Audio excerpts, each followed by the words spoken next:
ज़ेबा खान कांग्रेस की प्रवक्ता अपनी बात बड़े ही दमदार तरीके से रख रही थी। जो आरोप लगाए जा रहे थे उन आरोपों का उन्होंने जवाब दिया। यासिर साहब के पास जाने से पहले एक छोटा सा सवाल ज़ेबा आपसे कि बड़े दमदार तरीके से आपने तर्क को प्रस्तुत किया। अरविंद केजरीवाल, स्वाति मालीवाल के मुद्दे को बड़े हल्के में आप वहां से निकल गई, बाकी जो मुद्दे हैं उस पर करारे ढंग से आपने प्रहार किया। लेकिन अब सवाल यह है कि आप कह रही हैं कि कांग्रेस पार्टी महिलाओं के खिलाफ जब अत्याचार होती है तो उसके खिलाफ खड़ी होती है। राधिका खेड़ा का एग्जाम्पल है, उन्होंने आरोप लगाया, आपकी ही पार्टी के नेताओं पर आरोप लगाया और पार्टी को उन्होंने छोड़ा। उनका यह भी कहना है कि पार्टी के में शिकायत भी दर्ज कराई लेकिन कोई कार्रवाई नहीं की गई उन लोगों के खिलाफ। ये भी है। देखिए, हमारे पार्टी में कुछ भी ऐसे होने से हमें स्टैंड लेते हैं। एक सिर्फ आप पे एग्जाम्पल क्यों दे रहे हैं, हमें स्टैंड लेते हैं। और पॉलिटिकल जो स्टंट है वो अलग चीज है, लेकिन जो देश में हादसे हो रहे हैं लगातार, मैं स्वाति मालीवाल पर हल्के से नहीं निकली। मैंने बहुत अच्छे से बताया कि जांच हो और जांच में दोषी जो पाए उन्हें सजा हो।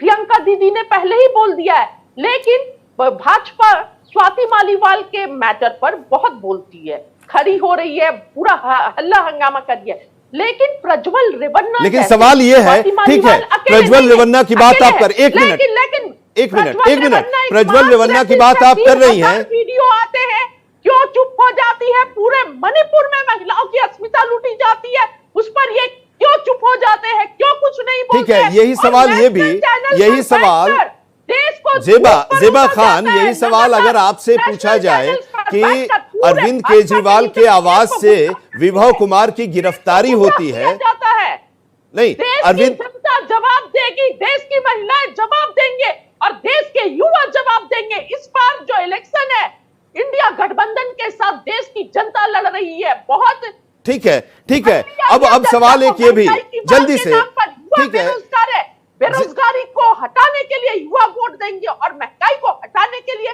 इस बार महिलाएं वोट देंगी और किसान अच्छी फसल के लिए, एमएसपी के लिए वोट देगा। पूरा सब कितना झेले हैं, कितना परेशान। ठीक है, ज़ेबा एक सवाल आप ले लीजिए, अब वो बातें हो रही हैं। जवान और महिलाएं, आप अग्निवीर ले आते हैं देश की सुरक्षा। आप देखिए, आप वहां से ट्रैक बदल रही हैं, सब जवाब आप वहां से ट्रैक बदल रही हैं। देंगे इस बार महंगाई की मार के बारे में ना, जो पूंजीपतियों को सिर्फ 17-18 पूंजीपतियों को अरबपति खरबपति बना देते हैं और किसान 5,000 10,000 वोट कर्ज के लिए। ठीक है, चलिए, जब आप सवाल ही नहीं सुनना चाहेंगी तो फिर सवाल नहीं सुनना चाहेंगी तो फिर उसके बाद फिर चर्चा का समय भी अब बहुत लिमिटेड बचा है।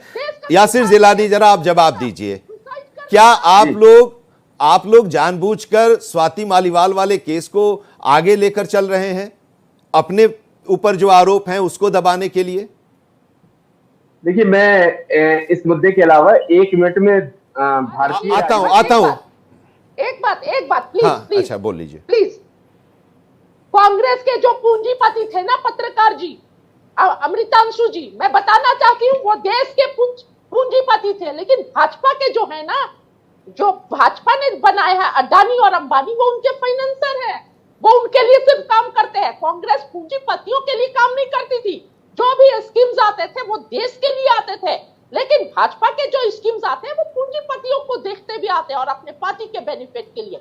ये फर्क है। और आज भाजपा ईडी, सीबीआई और पूरे सरकारी तंत्र के साथ विपक्ष को दबाने की कोशिश कर रही है। विपक्ष जो आज है, सिर्फ भारतीय जनता पार्टी से चुनाव नहीं लड़ रहा है, ईडी, सीबीआई और पूरे सरकारी तंत्र के साथ भी चुनाव लड़ रहा है। ये बात है और ये फर्क है। फर्क को पहले समझिए।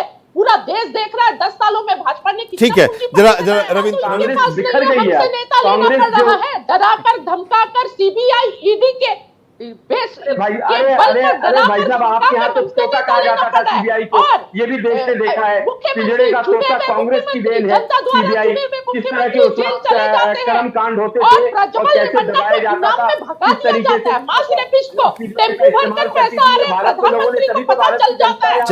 चलिए अब वक्त अभी इस दौर में चर्चा का इतना ही है। बहुत बहुत शुक्रिया।